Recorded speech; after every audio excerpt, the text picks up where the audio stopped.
I'm 61 years old, and for most of my life, I believed in doing what was right, what was expected.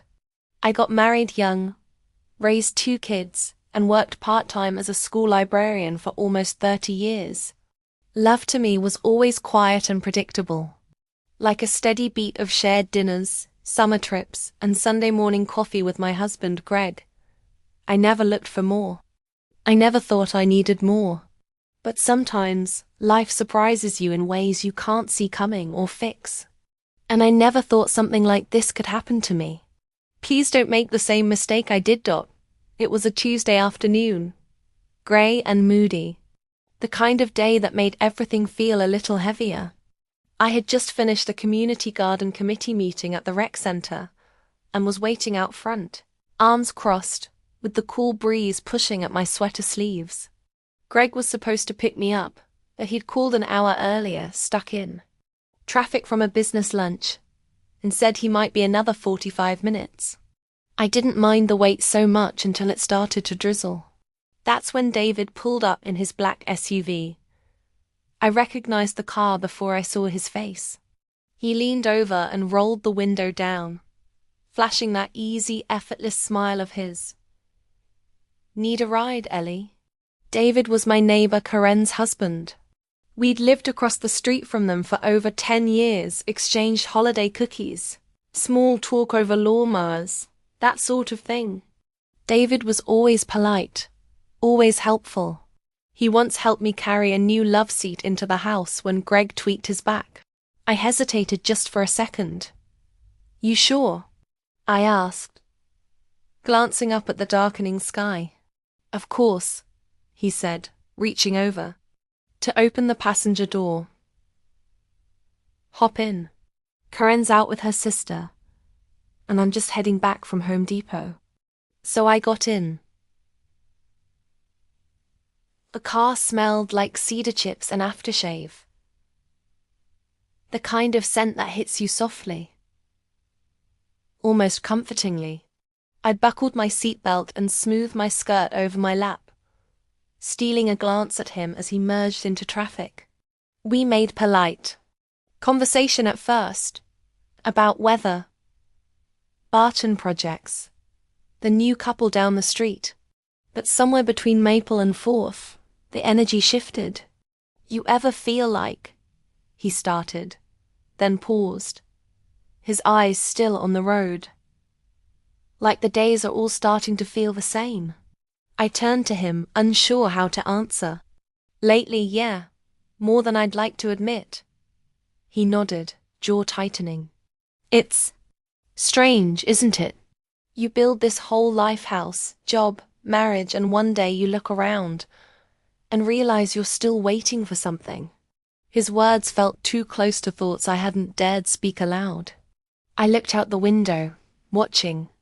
Rain streaked the glass, my heart tapping a little faster.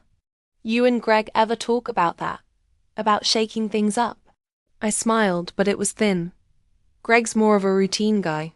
He likes predictability. I used to think I did too. David didn't respond right away. He just nodded again, his hands firm on the wheel. We pulled onto my street, but instead of driving directly to my house, he slowed and eased the car to a stop by the park, just a block away. "You mind if we sit for a minute?" he asked, his voice lower. "I don't know why. I just don't feel like being alone right this second." I should have said no. I should have unbuckled, thanked him, and walked the rest of the way home. But instead, I stayed. We sat there in silence for a moment, the rain picking up, soft thuds against the roof filling the space between us. Then he turned to me. "Can I ask you something personal, Ellie?" I met his eyes.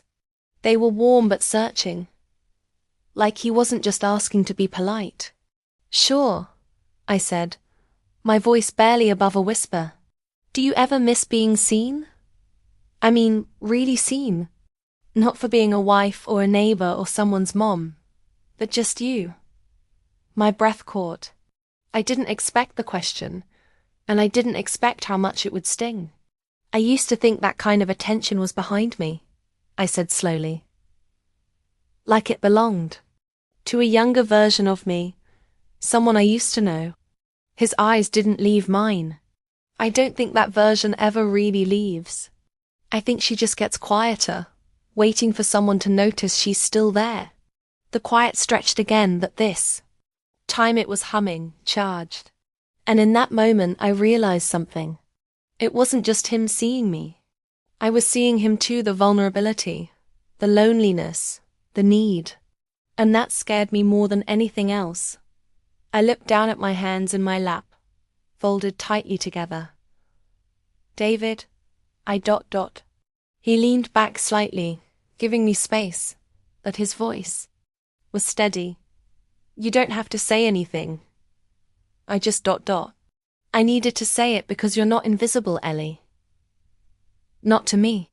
The rain was still falling, the world outside dim and soft, like a dream you don't want to wake from.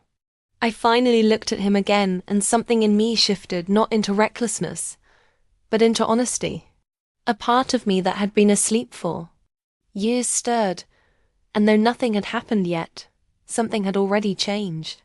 We both knew it. The rain had slowed to a gentle mist as David finally pulled the SUV into my driveway. The house looked just like it always did, grey shutters, trimmed hedges, porch light glowing faintly in the early dusk. But nothing felt the same. I stepped out of the car with a quiet thank you, and walked to the front door without looking back, clutching my purse a little too tightly. Inside, the stillness wrapped around me. Greg wasn't home yet.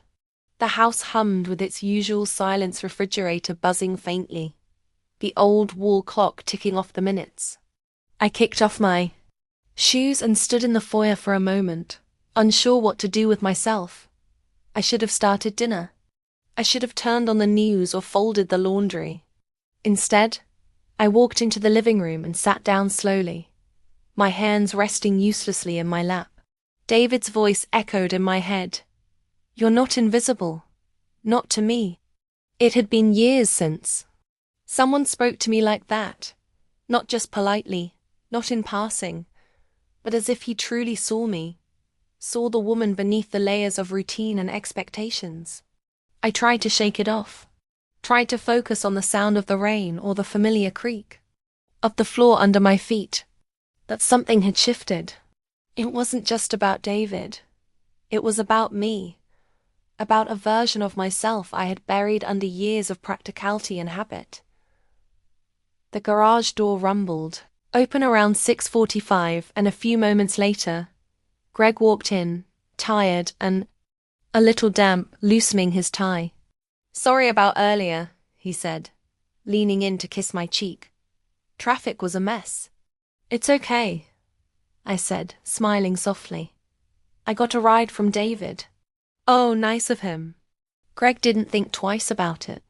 He hung up his jacket, opened the fridge, and grabbed a beer, like he did every night. And just like that, the world slid back into place. But now, I was watching it all happen from a few steps back, like someone observing her own life from the outside. That night, as Greg snored beside me, I lay awake, staring at the ceiling. My mind replayed the way David had looked at me, not just with interest, but with recognition, as if we were both searching for something we hadn't admitted aloud. The next few days passed quietly. I kept busy with errands and volunteer work at the local library, but every time I saw David's SUV across the street, I felt a jolt in my chest. I avoided him mostly, on purpose, but not completely. Saturday morning, I was watering the garden when I heard footsteps on the gravel path behind me. Hey there! I turned, and there he was, jeans, a grey t-shirt, a cup of coffee in his hand. He looked relaxed, natural, too comfortable for my heart's liking. Morning, I said, hoping the watering can would distract me. I hope I didn't overstep. The other day, he said quietly. I've been thinking about it. I hesitated, then shook my head. No, you didn't. He took a sip from his cup. I wasn't trying to make things complicated. I just felt like we connected. And maybe it's selfish, but I don't get that feeling much these days. I didn't respond. I couldn't. The truth was, I had felt it too. Corinne's been distant, he went on, surprising me with his honesty. For years, really. We live in the same house, sleep in the same bed, but we haven't really talked in ages. His words settled heavily between us. I'm not here to make a mess of your life, he added, but I meant what I said. You deserve to feel alive and not just in memory. I finally looked up at him. It's not that simple. I know, he said then, smiled faintly. But sometimes the right things aren't. He turned and walked back toward his driveway, leaving me standing there with the watering can still pouring onto already drenched soil. That afternoon, I stood at the mirror, brushing my hair longer than necessary, looking at myself like I was trying to remember someone. The woman I used to be, the one who danced barefoot in the kitchen, the one who once read poetry under the covers, the one who hadn't been seen in a long time. And for the first time in years, I didn't feel ashamed for missing her later that evening. I was in the backyard picking tomatoes when I heard the soft rustle of someone approaching. I turned, expecting Greg. It was David. He paused near the edge of the fence, hands in his pockets.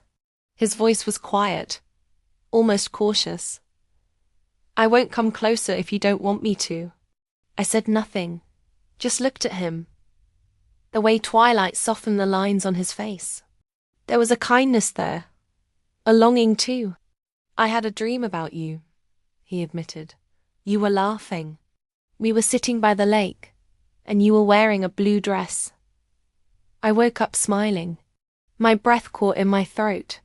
I know this is crazy, he said, but I had to tell you. For a long moment I just stood there, tomatoes in my hand, heart trembling like a leaf. I should go, he added, already backing away. Wait, I said. He stopped. You didn't do anything wrong. I whispered, but I need time to figure out what's happening inside me. Because something is happening. He nodded slowly, as if he already knew. I'll wait, he said. As long as you need. And then he turned and disappeared into the shadows of the yard, leaving me breathless under the fading light of a quiet summer evening. The days that followed felt strangely hollow and overly vivid all at once, like I was moving through my life with new eyes but an old heart. Everything looked the same, but I was changing quietly, in ways I couldn't fully understand. Greg, bless him, was still the man I married, steady, routine, well-meaning. But now, every time he brushed past me at the kitchen sink or asked what was for dinner without meeting my eyes, something inside me ached. Not out of anger, but out of recognition. He didn't see me. Not really. Not the woman I was becoming again. One afternoon, I stood at the grocery store, staring at 2 brands of marinara sauce for far too long. I wasn't even thinking about pasta. I was thinking about David, the way he had looked at me, spoken to me, not just as someone's wife or neighbor, but as a woman. I walked through the aisles, distracted, forgetting half the list. And when I got to the checkout line, my phone buzzed. David driving past the park. You around? I stared at the message for a long moment. My thumb hovered. Then, without thinking too much, I typed, meet me there in 10. I told myself it was innocent. Just a conversation, just some clarity. But as I pulled up to the park and saw him leaning against his car, in that same soft grey t-shirt from a few days ago, my heart betrayed me. It leaped. He opened the passenger door for me, and I slid in, avoiding his eyes for a moment longer than I meant to. I'm glad you came, he said. I didn't plan to, I replied honestly. But here I am. He nodded, and we sat in a comfortable silence for a few minutes, watching a little league game unfold in the distance. The laughter of children, the whistle of a coach, it all made the world feel real, even as my mind spun just slightly off balance. I've been thinking about you, he finally said. Probably more than I should. I looked at him then. David, this ... this could ruin things. I know, he said softly. But it could also be the thing that wakes us up. I swallowed hard. I'm not the kind of woman who cheats. I never have been. I'm not asking you to be, he replied. I want to know if you feel it too. This pull between us, this connection. Because I swear, Ellie, I haven't felt this alive in years. I felt it, of course I did. But I also felt the guilt pressing down on me like a hand to the chest. I don't know what this is, I whispered. It's okay not to, he said. Can we talk? Can we be honest, even if it doesn't go anywhere? So we talked for hours about our marriages, our disappointments, our fears.